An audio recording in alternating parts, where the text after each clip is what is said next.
का आशीर्वाद है और मैं तो गदगद हो जाती हूँ कि कितना भारी परिश्रम उनके जीवन का रहा होगा।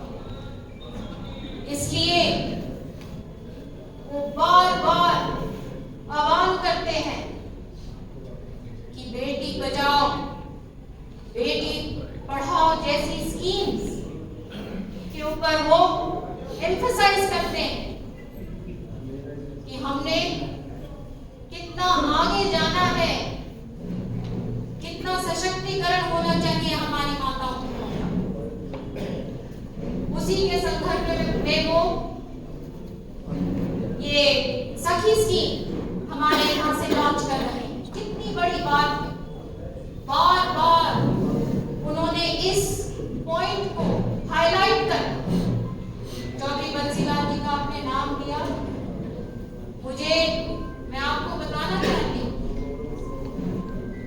कि जब मेरे पिता का स्वर्गवास हुआ अचानक, तो हमारे घर में भी इस प्रकार की बातें हुई और चौधरी बंसीलाल जी को बताया गया कि सुरेंद्र के पास तो कोई लड़का नहीं था,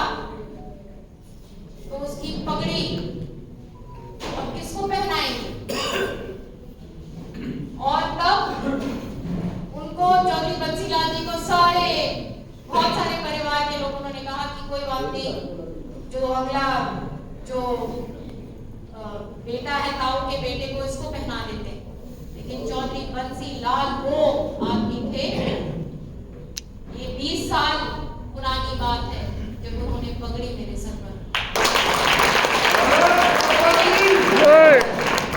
ये वो लोग काम कर सकते हैं जो विजनरीज होते हैं, जो अपने समय से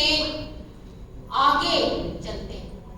और मैं आपको एक आज बड़ी दिलचस्प बात बताना चाहती हूँ। चौधरी बंसीलाल जी का सौभाग्य रहा कि उन्होंने प्रधानमंत्री जी के साथ काम किया और हम बहुत गौरव महसूस करते हैं जब स्वयं प्रधानमंत्री जी उनको याद करते हैं अपने भाषणों में। जब मैं राजनीति में नहीं थी, मेरे पिता के देहांत के बाद की बात है, मैंने चौधरी बंसीलाल जी से पूछा कि ये जो कश्मीर की जो प्रॉब्लम है ये कभी कम होगी या ठीक होगी या नहीं होगी, क्योंकि मैं उनके साथ खूब बात करा करती थी और खास तौर पे मेरे पिता के बाद मुझे लगता था कि उनका, क्योंकि पढ़ते लिखते बहुत थे, कि उनका ध्यान मैं उस हादसे से हटाने की कोशिश करती। तो उन्होंने जवाब में मुझे कहा कि बेटा तुम्हारे जीवन काल में तुम देखोगे कि ये समस्या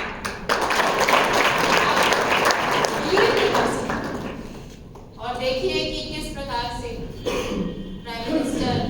आए और उन्होंने एक ऐतिहासिक काम। तो हमारे लिए बहुत गौरव की बात है और हमारी जो माताएं बहनें हैं, बढ़ चढ़कर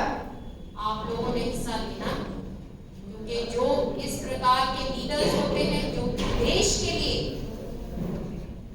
हर दम लगे रहते हैं, हमारा फर्ज बनता है कि जब वो आए हमारे को ही हमारा मनोबल बढ़ाने के लिए, तो वापस उसी रूप में हमको भी उनका मनोबल बढ़ाना है और भारी संख्या में वहां पर हमें प्रस्तुत रहना है, उपस्थित रहना। तो आपसे मेरी आग्रह ये है कि ये आप लोग होस्ट हो,